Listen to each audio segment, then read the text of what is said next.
Sulasi Sulandana Kusman yang undang dewa Ola dewa dening sukma widodari temurunna.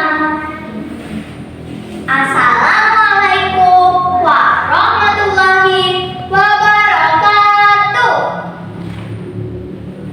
Selamat pagi Dewa Juri. Selamat pagi teman-teman. Apa kabar hari ini?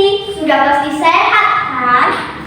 Perkenalkan, nama saya Ajeng Artanti. Saya berasal dari SD Negeri Karangsari, Kecamatan Kemeren. Saya punya pantun nih. Jalan-jalan ke kota baru, melihat bunga berwarna ungu.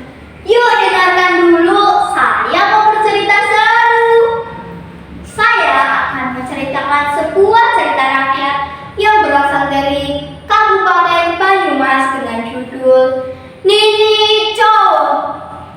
Suatu masa, Sungai Serayu mengalami kekeringan panjang karena hujan tak kunjung tiba.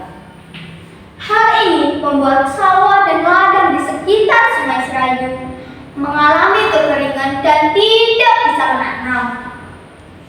Pohon-pohon mati, bunga layu, dan kelaparan mulai melanda banyak desa. Banyak binatang ternak yang juga mati. Orang-orang saling berebut air, bahkan hingga berkelahi. Orang-orang dari banyak desa mulai menggali tanah hingga sangat dalam, berharap ada sisa air yang tersisa di kedalaman tanah ini. Akan tetapi, tak ada sedikitpun air bahkan di kedalaman tanah ini. Hanya rasa letih dan lelah yang mereka dapatkan. Tak juga ada air bahkan di kedalaman tanah ini, kata mereka. Suatu malam saat Ki Jayaraga sedang duduk menikmati purnama yang begitu terang, terdengar suara dari balik pepohonan. Ki Jayaraga pun mencari sumber suara itu. Akan tetapi, Ki Jayaraga tak juga menemukan sosok pemilik suara itu. Hai Jayaraga, kau tak perlu mencariku, kau tak akan menemukanku. Siapa kau? Muncullah, ucap Ki Jayaraga. Namaku Nini Cowok, kau tak akan menemukanku. Aku datang ke sini untuk memberimu jalan. Bertapahlah selama 40 hari, 40 malam bersama istrimu untuk memohon agar segera diturunkannya hujan. Melihat kejadian itu, Ki Jayaraga dan Nyai Jayaraga yang berasal dari desa Panak Gede pun melakukan pertapaan selama 40 hari 40 malam untuk memohon agar segera diturunkannya hujan. Kondisi di desa semakin memprihatinkan. Banyak wabah yang berdatangan karena kekeringan. Orang-orang yang meninggal pun karena wabah ini. Sementara masih belum ada tanda-tanda hujan akan turun. Banyak orang-orang yang naik ke pegunungan untuk mencari air. Akan tetapi, tak ada sedikitpun air di pegunungan sekalipun. Orang-orang bertahan hidup dari tetesan air yang bertilas-tilas kecil di dedaunan. Bagaimana sekarang? Bahkan di pegunungan pun tak ada sedikitpun air, kata seseorang. Setidaknya kita sudah berusaha ke tempat ini. Kita berjuang demi air. Sebaiknya kita pulang saja ke desa, kata seseorang lainnya.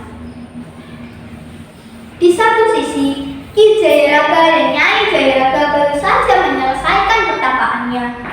Tirakat mereka menghasilkan suatu petunjuk bahwa mereka harus mengambil siwur yang terbuat dari batok kelapa di rumah seseorang. Dan di dalam rumah itu ada tiga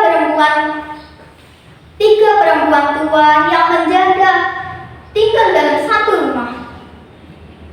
Lantas mereka pun memberitahu petunjuk ini kepada warga desa lainnya. Di manakah aku bisa menemukan 3 perempuan yang menjanda tinggal dalam satu rumah?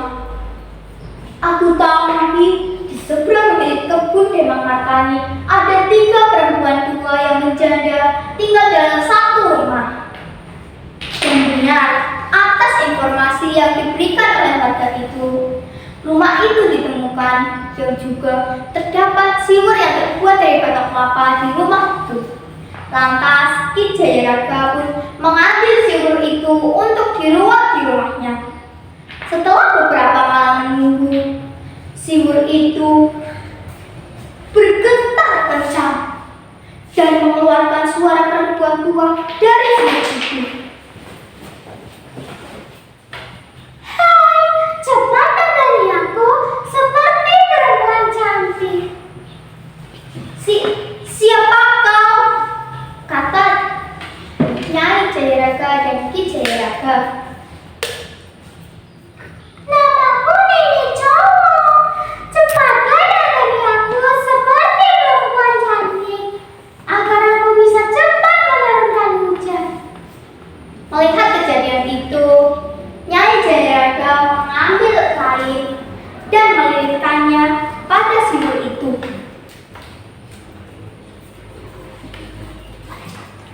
Angkat tubuhku dan goyangkan tubuh kalian seperti menari sambil melantunkan mantra ini. Selasi selandai aku kusmangan undang dewa, ono dewa dening sukma widodari temuruna. Ki Jayaraga dan Nyai Jayaraga mengangkat Nini Chowo melalui siwur itu dan membawanya ke halaman rumah mereka. Orang-orang di desa pun melakukan apa yang dilakukan oleh Ki Jayaraga dan Nyai Jayaraga untuk menggoyangkan tubuh mereka dan melantunkan mantra yang diucapkan oleh kedua orang tua itu. Tak lama kemudian terdengar suara petir yang disusul dengan rintik hujan. Warga di desa bersorak kegirangan dan bertambah semangat untuk melantunkan mantra itu. Apa yang terjadi di desa Ki Jayaraga dan Nyai Jayaraga terdengar juga ke desa lainnya. Mereka melakukan hal yang sama untuk memohon kepada Sang Kuasa. Hal ini dilakukan secara turun-temurun ketika terjadinya kemarau yang panjang di wilayah sekitar Sungai Serayu, bahkan di wilayah Banyumas. Nah, begitu ceritanya teman-teman. Dongeng ini dibuat oleh guru saya yang bersumber dari kompas.com. Segitu ceritanya ya teman-teman. Sampai jumpa di cerita selanjutnya.